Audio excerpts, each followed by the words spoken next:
प्रसारित करीत आहोत शैक्षणिक कार्यक्रम खुलं आकाश. आज आपण ऐकणार आहोत प्राचीन भारतीय भाषा आणि त्यांचा इतिहास या मालिकेचा भाग 3. तज्ञ संवादक भुजंगराव बोबडे, सादर करते ज्ञानेश्वर बोबडे. बालमित्रांनो नमस्कार. स्वागत आहे आपलं खुलं आकाश या शैक्षणिक कार्यक्रमात. बालदोस्तांनो, प्राचीन भारतीय भाषा आणि त्यांचा इतिहास या मालिकेतल्या 3ऱ्या भागात आज आपण संस्कृत या भाषेविषयी जाणून घेणार आहोत.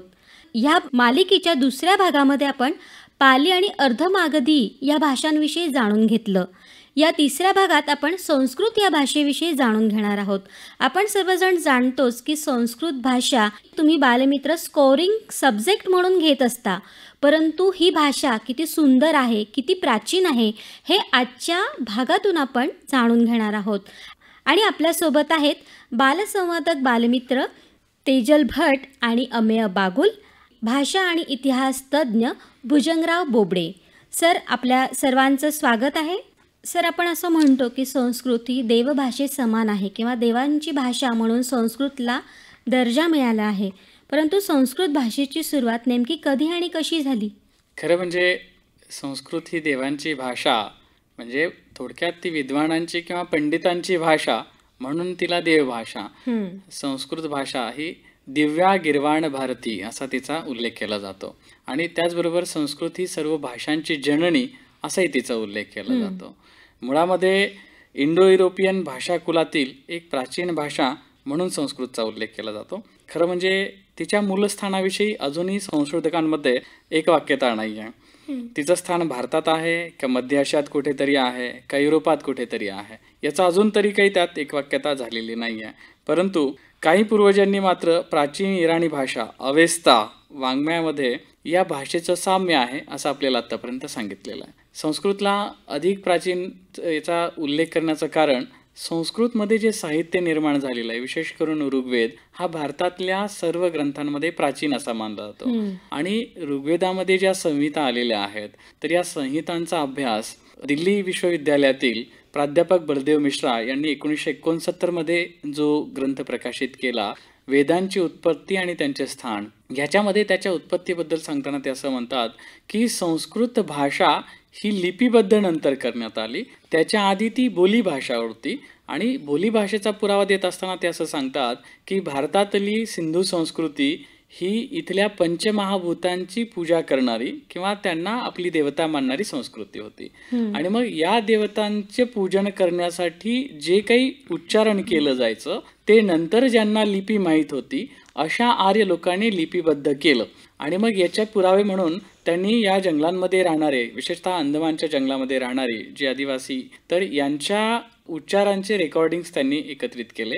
आणि आत्ता ऋग्वेदामधल्या किंवा या वेदांमधल्या ज्या रुचा, सामवेदामधल्या रुचा, त्यांच्याशी त्यांनी त्याची तुलना केली तर 99% त्याच्यामध्ये साम्य आढळली. म्हणजे याचा अर्थ आजही या जंगलांमध्ये राहणारी जी काही या आदिवासी बांधव आहेत तर या निसर्ग देवतांचं पूजन करण्यासाठी ते जे काही गुणगुणतात तर ते लिपिबद्ध झालं, म्हणून संस्कृत भाषेला सर्व भाषांची जननी असा उल्लेख त्याचा केला जातो. बर तेजल, तुझ्या मनात काही प्रश्न असतील ते सरांना विचार.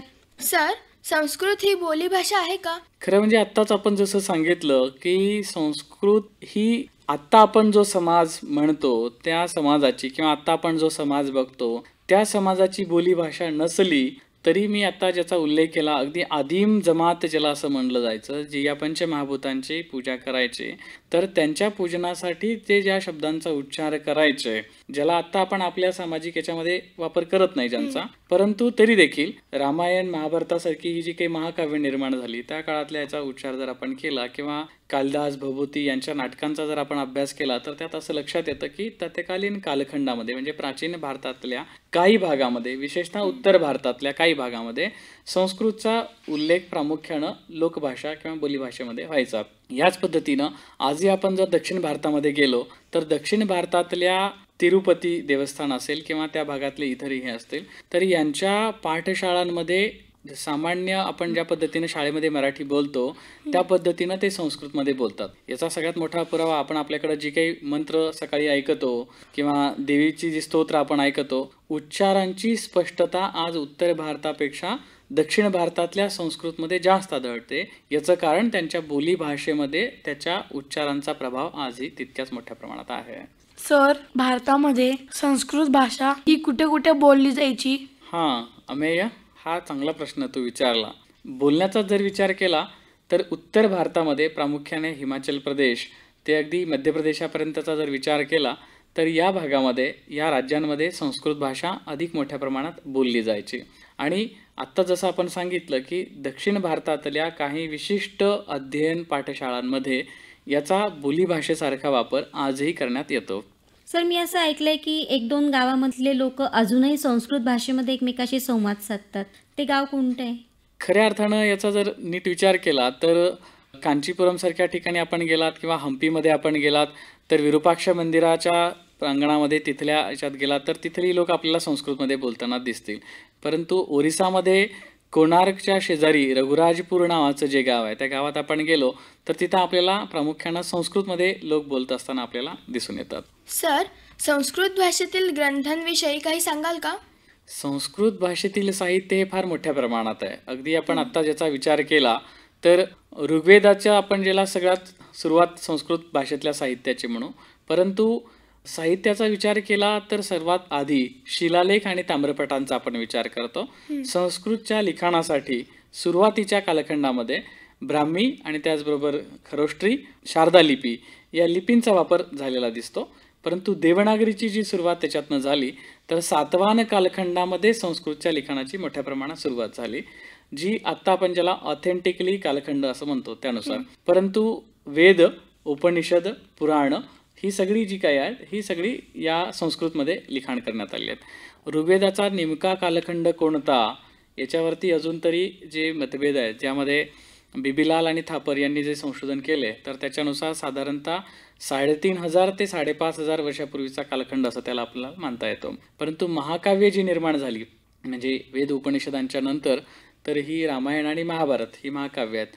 आता पुन्हा एकदा मग त्याचा कालखंड नेमका कोणता याच्याबद्दलही अनेक मतभेद आहेत.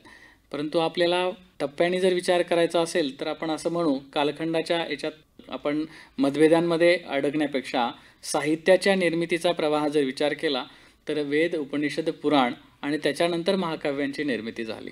आणि मग रामायण महाभारत याच्यानंतर जे पुढं साहित्य निर्माण झालं मग त्यामध्ये भवभूतींचं उत्तरामचरितम असतील, कालिदास असतील, मालविकाग्निमित्र असतील, त्याच्यानंतर अनेक संहिता निर्माण झाल्या आणि यातून ही अध्ययनाची किंवा ही साहित्याची परंपरा अगदी आत्ता आधुनिक कालखंडापर्यंत सगळ्यात मोठ्या प्रमाणामध्ये चालू होती आपल्याला दिसतं. 12व्या शतकात विशेषतः भारतभरामध्ये सगळ्यात मोठ्या प्रमाणात भारतातल्या प्राचीन भाषा आणि लिपी कुठेतरी लुप्त होताना दिसतात, कारण परकीय आक्रमणं ही मोठ्या प्रमाणात इथे झाली. परंतु त्या कालखंडात देखील संस्कृत भाषेतील साहित्याच्या निर्मितीचा प्रवाह जो होता, ओघ जो होता तो फार मोठ्या प्रमाणात होता. विशेषतः तंजावर किंवा राघवेंद्र स्वामींच्या मठामध्ये, कांचीपुरमच्या मठामध्ये, एकूणच दक्षिण भारतातल्या या पीठांमध्ये 9व्या शतकात शंकराचार्यांनी जे पीठ स्थापन केले या ठिकाणी 12व्या शतकामध्ये, 12वं शतक ते 16वं शतक ज्याला भारतीय साहित्यातला एक लुप्त प्रवाह म्हणतात, या काळात सुद्धा संस्कृतमध्ये फार मोठ्या प्रमाणात साहित्याची निर्मिती झालेली आपल्याला दिसते. आणि आत्ताही आधुनिक कालखंडापर्यंत ही साहित्याची निर्मिती मोठ्या प्रमाणात सगळीकडे सुरू आहे. सर, वेद आणि उपनिषद याविषयी आम्हाला थोडीशी सविस्तर माहिती सांगा ना. वेद आपण ज्याला म्हणू की मूळ ग्रंथ आणि त्याच्यावरती जी आपण टीका लिहितो किंवा समीक्षा लिहितो ती उपनिषदांमध्ये. परंतु उपनिषदकर्त्यांनी 108 उपनिषद, 4 वेद आहेत आणि संगीत याला आपण 5वा वेद असं आपण म्हणतो. परंतु या वेदांवरती त्या ऋषींनी आपला अभ्यास करून जे समीक्षण लिहिलं त्याला उपनिषद असं म्हटलं जातं.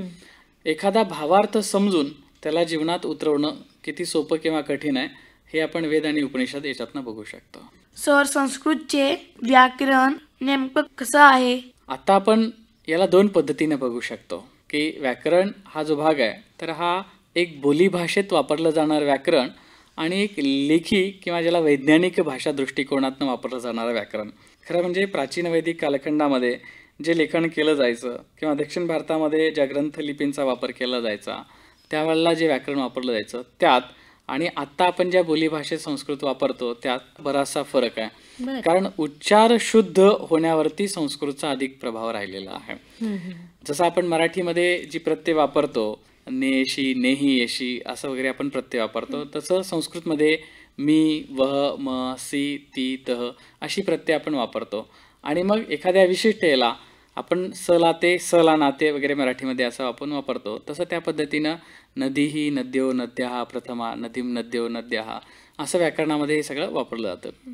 संस्कृतात व्याकरण बोलत असताना शेवटच्या शब्दांमध्ये अनुस्वार अधिक मोठ्या प्रमाणात आलेला आपल्याला दिसतो आणि विसर्गाचाही वापर बऱ्याच मोठ्या प्रमाणामध्ये झालेला आपल्याला दिसतो. मराठीमधलं व्याकरण हे त्याच्या बोलण्यानुसार त्यात बदल होऊ शकतो, परंतु संस्कृतमध्ये मात्र त्याच्या बोलण्यानुसार व्याकरण चेंज होतं असं कधीच होत नाही. दुसरा महत्त्वाचा बदल म्हणजे संस्कृतमध्ये तुम्ही कुठलाही शब्द कुठेही ठेवून जर त्याचा उपयोग केला तर वाक्याचा अर्थ बदलत नाही. जसं आपण मराठीमध्ये एखादा शब्द मी गावाला गेलो किंवा मी दूध पिलं, मम दुग्ध पिबंती, त्याला तुम्ही कुठेही ठेवा, पुढं मागे ठेवा, दुग्ध मम पिबंती, पिबंती मम दुग्ध, याला पुढे मागे कुठेही जर आपण केलं तर वाक्याचा अर्थ बदलत नाही. दिस इज व्हॉट द युनिकनेस. याला आपण त्या भाषेचं युनिकनेस असं म्हणू, ते त्याचं एक मात्र वैशिष्ट्य असं म्हणू की ज्याच्यामध्ये त्याचा अर्थ कुठेही बदलत नाही. तर अशा पद्धतीनं संस्कृतचं व्याकरण हे अतिशय सोपं आहे. फक्त आपल्याला त्याची प्रत्यय मराठीसारखी समजून घ्यावी लागतात आणि मग ते आपल्याला आपल्या रोजच्या बोलण्यामध्ये वापरावे लागतात. सर, संस्कृतमधील गीत किंवा सुभाषित म्हणून दाखवा ना. खरं म्हणजे संस्कृतमध्ये जी सुभाषितं आहेत, आता सुरुवातीला आपण जो प्रश्न विचारला होता की संस्कृत ही दिव्या गिरवाण भारती किंवा संस्कृत ही सर्व भाषांची जशी प्राचीन भाषा जननी म्हणून म्हणली जाते, तसं संस्कृतचं दुसरं एक महत्त्वाचं वैशिष्ट्य म्हणजे संस्कृत ही मधुर भाषा आहे. प्रत्येकाला आपली स्वतःची मातृभाषा ही मधुर वाटते. संस्कृत आपली आत्ताची मातृभाषा जरी नसली तरी संस्कृत ही मधुर भाषा आहे.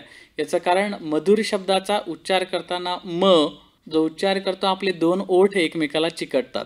संस्कृत भाषेच्या उच्चारामध्ये बहुतांश ठिकाणी आपले ओठ दोन्ही एकमेकाला चिकटतात, म्हणून ती भाषा मधुर आहे असं त्याला भाषा साहित्यिक मानतं किंवा भाषाचे वैज्ञानिक जे आहेत ते त्याला मानतात. तर आपणाला अगदी आपण जर वेदांचा विचार करायचा असेल, ऋग्वेदाचा विचार करायचा असेल तर किंवा आपल्याला पृथिव्याम त्रीणी रत्नानी जलमंडम सुभाषितम मूढैः पाषाणखंडेषु रत्नसंज्ञा विधीयते. अतिशय सुंदर वचनामध्ये संस्कृतात सांगितलंय की माणसाच्या जीवनामध्ये जल, अन्न आणि सुभाषित चांगलं बोलणं इतरांप्रती हे 3 रत्न आहेत आणि मूर्ख लोक मात्र काही दगडांनाच, मग त्याला तुम्ही रत्न म्हणा किंवा अजून काही म्हणा, यालाच आयुष्यातलं सर्वस्व समजतात. तर या सुभाषिताला संस्कृतामध्ये त्यांनी रत्न असं मानलेलं आहे. याला आपण आपल्या भगवद्गीतेच्या जर याच्यात विचार करायचा असेल, खरं म्हणजे आपण रामायण आणि महाभारताबद्दल सांगितलं तसं भगवद्गीता हा सुद्धा एक अत्यंत महत्त्वाचा संस्कृत भाषेतला रचना असलेला ग्रंथ आहे. आणि संस्कृत भाषेत धर्मक्षेत्रे कुरुक्षेत्रे समवेता युत्सवः मामकाः पांडवाश्चैव किं कुर्वता संजय, म्हणजे भगवद्गीतेची सुरुवातच ज्याच्यातनं झालेली आहे असा हा श्लोक. अशी अनेक श्लोक आपल्याला याच्यामध्ये सांगता येतात आणि संस्कृत भाषेमध्ये फार मोठ्या गमतीचे श्लोकसुद्धा आहेत. मक्षिका मत्कुनो मत्स्यो मकारा दश चंचलाः, म्हणजे माणसाचं मन जसं चंचल आहे, म्हणजे माशी असेल किंवा मत्कुन ढेकून असेल, मक्षिका मत्कुनो मत्स्यो मकारा दश चंचलाः मगर, तर हे सगळे चंचल आहेत, माणसाच्या मनासारखी ही चंचल आहे. याच पद्धतीनं काव्यातले नवरस सुद्धा सुभाषितामध्ये अत्यंत सुंदर पद्धतीने सांगितलं. शृंगारवीर करुणात भूतहास्य भयानकाः बिभत्सरौद्रो शांतश्च काव्ये नवरसामताः, म्हणजे संस्कृत भाषेमध्ये किती सुंदर रीतीनं काव्यातले हे नवरस सुद्धा समजून सांगितलेत. अशी अनेक सुभाषित आहेत, अनेक सुंदर वचनं आहेत. आपण जितकं संस्कृतबद्दल सांगत जाऊ तसा तसा हा पट अधिक व्यापक होत जाईल. सर, संस्कृतची लिपी नेमकी कोणती आहे ते आम्हाला सांगा. संस्कृत ही प्रामुख्यानं जसं सुरुवातीला मी सांगितलं की ही ब्राह्मीमध्ये असेल किंवा अगदी अर्धमागधीमध्ये असेल किंवा शारदा लिपीमध्ये असेल ती लिहिली जायची. पण याची सुरुवात जी फार मोठ्या प्रमाणामध्ये झाली, ज्याला आता आपण देवनागरी असं ओळखतो. देवनागरीबद्दल कदाचित आपल्याला माहीत असेल असं मला वाटतं, कारण आपण जी मराठी लिहितो किंवा हिंदी लिहितो ती देवनागरीमध्ये लिहितो, म्हणजे ज्याला आपण अ आ ई असं म्हणतो ही देवनागरी. आणि संस्कृतच्या लिखाणासाठी मोठ्या प्रमाणात देवनागरीचा उपयोग करण्यात आला. परंतु असंच काही नाही आहे. भारतात ज्या अनेक लिपी आहेत त्या वेगळ्या लिपींमध्ये सुद्धा संस्कृत लिहिली गेली. तुम्ही जर कधी कर्नाटक आणि आंध्र महाराष्ट्राच्या सीमावर्ती प्रदेशामध्ये गेलात तर कल्याणी चालुक्यांचे जे शिलालेख आपल्याला मिळतात किंवा राष्ट्रकूटांचे जे शिलालेख आपल्याला मिळतात तर ती कन्नड संस्कृतमध्ये मिळतात. म्हणजे ही देवनागरी संस्कृत नाही आहे, कन्नड लिपी आहे आणि भाषा संस्कृत आहेत. त्याच्या आधीचे शिलालेख जर आपण त्यांचा विचार केला तर त्याला हळ कन्नड म्हणजे जुनी कन्नड, तर त्याच्यामध्ये तेलुगूही त्याच्यात समाविष्ट आहे, कन्नडी समाविष्ट आहे, भाषा मात्र त्याच्यात संस्कृत आहे. म्हणजे लिपींचा वापर दोन्ही आणि भाषा मात्र संस्कृत आहे. याच पद्धतीनं आपण अजून थोडंसं दक्षिण भारतात जर गेलो तर तिथं मात्र आपल्याला तमिळ म्हणजे लिपी तमिळ वापरलेली आहे किंवा मल्याळम लिपी वापरली आहे, भाषा मात्र संस्कृत वापरली आहे. ग्रंथा लिपी आहे, त्याच्यात भाषा संस्कृत आहे. आणि जर आपण उत्तर भारतात जर जाऊ तर मग तुम्ही पूर्व भारतात जा किंवा पश्चिम भारतात जा किंवा उत्तर भारतात जा, तिथल्या लिपींमध्ये सुद्धा संस्कृत भाषेचा मोठ्या प्रमाणामध्ये वापर केलेला आहे किंवा त्या लिपींमध्ये ही भाषा किंवा याच्यातनं साहित्य निर्मिती झाली आपल्याला दिसते.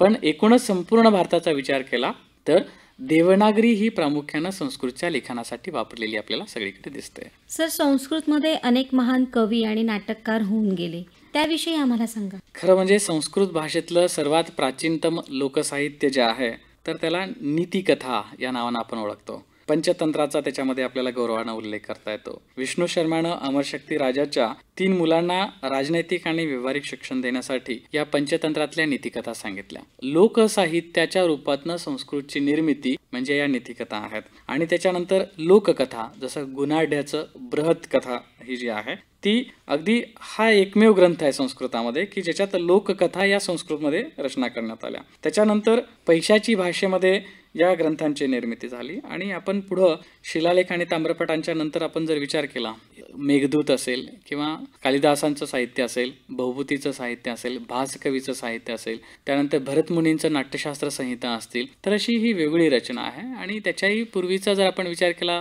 तर वेद उपनिषदांबद्दल आपण सांगितलं, यातल्या ज्या वेगळ्या संहिता आहेत, जैमिनी संहिता असेल किंवा या उपनिषदांच्या या संहिता, तर या सगळ्यांची रचना ही संस्कृतमध्ये झालेली आहे. आता मध्ययुगीन कालखंडामध्ये जी फार मोठ्या प्रमाणातली धर्मशास्त्रांची जी काही निर्मिती झाली तर ही सगळी संस्कृत भाषेमध्ये झालेली आहे. आता आपल्याला जे काही सगळं साहित्य उपलब्ध होतं ते संस्कृतमध्ये उपलब्ध होतं. कारण भारताचा इतिहास जेव्हा आपण वाचतो किंवा आजही आपण शिकतो तर यावेळेला आपल्याला जी साधनं, प्राथमिक साधनं म्हणून जी शिकवली जातात अभ्यासक्रमामध्ये, तर परकीय प्रवाशांची लेखन साहित्य ही आपल्याला प्राथमिक साधनं म्हणून शिकवली जातात. पण संस्कृत साहित्य ती त्यावेळेला जी निर्माण झाली ती आजही आमच्या अभ्यासक्रमामध्ये प्राथमिक साधनं म्हणून बघितली जात नाहीत. पुढच्या कालखंडामध्ये कदाचित त्यामध्ये बदल होऊ शकेल. याचं एक सुंदर उदाहरण आपल्याला बघायचं असेल, पाणिनी हा जो व्याकरणकार आहे, संस्कृतमधला सगळ्यात मोठा व्याकरणकार असं त्याला म्हटलं जातं. आणि आता हैदराबाद इथल्या सेंट्रल युनिव्हर्सिटीच्या मार्फत डॉक्टर अंबिका तिथल्या ज्या त्याच्यावरती काम करतायत, तर या पाणिनीच्या व्याकरणावरती आधारित कम्प्युटरचं बेसिक लँग्वेज ते त्याच्यामध्ये तयार करतात. नॅशनल लँग्वेज प्रोग्रामिंग सिस्टम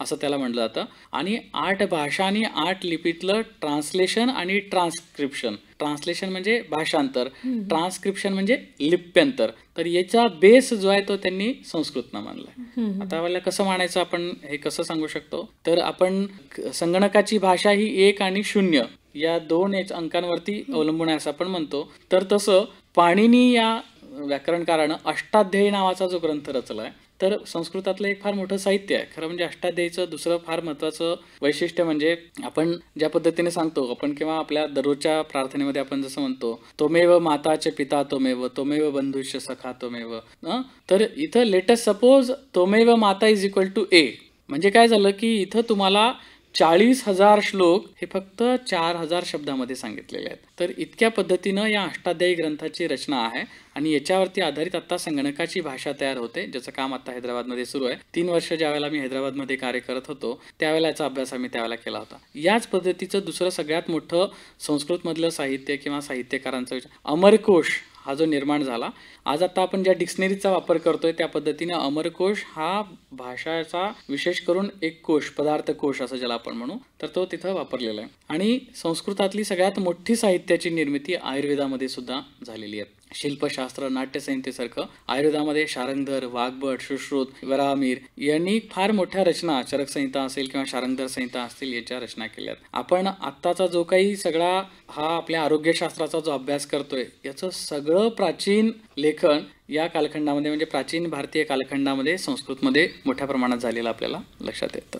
ऋग्वेदाचा अभ्यास सगळ्यात पहिल्यांदा मॅक्स मुलरनी केला असं आपण म्हणतो. खरं म्हणजे याच्यावरती 9व्या शतकामध्ये आदिशंकराचार्यांनी फार सुंदर लेखन करून ठेवलेलं आहे. गीतेच्या संदर्भात सुद्धा त्यांनी लेखन करून ठेवलं. परंतु 18व्या 19व्या शतकामध्ये जेव्हा विदेशी लोक इथे यायला लागले आणि ब्रिटिश लोक त्याच्यावरती अभ्यास करायला लागले, तेव्हा आमच्या भारतीय संशोधकांच्या, भारतीय विद्वानांच्या लक्षात आलं की या भाषेचं किती महत्त्व आहे. आणि सामान्य अभ्यासकाला, सामान्य विद्यार्थ्याला देखील संस्कृतचं महत्त्व काय हे त्यावेळेला लक्षात यायला लागलं. आणि मग याचा पुढचा टप्पा म्हणून आमच्याकडं भारतामध्ये खरं म्हणजे प्रज्ञा पाठशाळा ज्या काही आहेत, मग ती वाईला असेल, कराडला असेल, त्यानंतर वेगळ्या ठिकाणी भारतात इतरही अनेक ठिकाणी, अगदी आपल्याकडं उज्जैनचा जर आपण विचार केला तर उज्जैनमध्ये सुद्धा वाकणकरांनी जे संग्रहालय निर्माण केलं तिथले असेल, जयपूरला सवाई जयसिंहांची पाठशाळा असेल, त्यानंतर आपल्याकडं जळगाव जिल्ह्याचा विचार केला तर पाटणादेवीला भास्कराचार्य ज्यांनी बीजगणिती लीलावतीचं निर्मिती केली, आणि त्यानंतर त्यांचा नातू चांगदेवानी इथं चांगदेव या ठिकाणी मुक्ताई नगरला जे पीठ स्थापन केलं. खरं म्हणजे ही या भागातली सुद्धा महत्त्वाची विद्यापीठं होती असं आपल्याला म्हणता येतं, कारण इथून अनेक साहित्यिक, अनेक अभ्यासक निर्माण होत गेले आणि संस्कृतचं साहित्य आपल्या इथं सुद्धा अशा पद्धतीनं मोठ्या प्रमाणात निर्माण होत गेलं. शेवटचा त्याचा एकच फक्त पॉईंट सांगतो. आजही भारतामध्ये संस्कृतचा सगळ्यात मोठ्या प्रमाणात जो अभ्यास बडोदा इथं ओरिएंटल मॅन्युस्क्रिप्ट लायब्ररी, त्यानंतर पुण्यामध्ये डेक्कन कॉलेज, भांडारकर इन्स्टिट्यूट यासारख्या ठिकाणी होतोय. तर याच्यामधनं या भाषेची वैज्ञानिक प्रमाणं जी आहेत ती सिद्ध केली जात आहेत. आणि यातनं सगळ्यात मोठा फायदा भविष्यामध्ये हा होईल की संस्कृतमधलं साहित्य आणि इतर जतन केलेल्या ज्या काही गोष्टी आहेत तर यांची सॉफ्टवेअर्स तयार होतील. म्हणजे आज आपल्याला भाषा शिकताना अडचण काय वाटते तर व्याकरण आपल्याला त्याचा अडसर बनू पाहतोय, परंतु संस्कृतचं सॉफ्टवेअर निर्मितीसाठी या भाषा वैज्ञानिकांचे जे कार्य आहे ते फार सुंदर आहेत आणि याच्यातनं आपल्याला त्याचा फार मोठा उपयोग होऊ शकतो. ज्याला भाषा येत नाही, संस्कृत भाषा येत नाही, त्याला सुद्धा त्याचा अर्थ या सॉफ्टवेअरच्या मदतीनं सहज समजू शकेल. आजच्या भागामध्ये आपण संस्कृत भाषेविषयी जाणून घेतलं आहे. पुन्हा भेटणार आहोत बालमित्रांनो आपण चौथ्या भागात आणि जाणून घेणार आहोत तमिळ या भाषेविषयी. तोपर्यंत नमस्कार. नमस्कार. आपण ऐकत होतात प्राचीन भारतीय भाषा आणि त्यांचा इतिहास या मालिकेचा भाग 3. लेखनासह सहभाग भुजंगराव बोबडे, बालसंवादक तेजल भट, अमेय बागुल, निवेदन वैदेही नाखरे, सादर करते ज्ञानेश्वर बोबडे. ही आकाशवाणी जळगाव केंद्राची निर्मिती होती.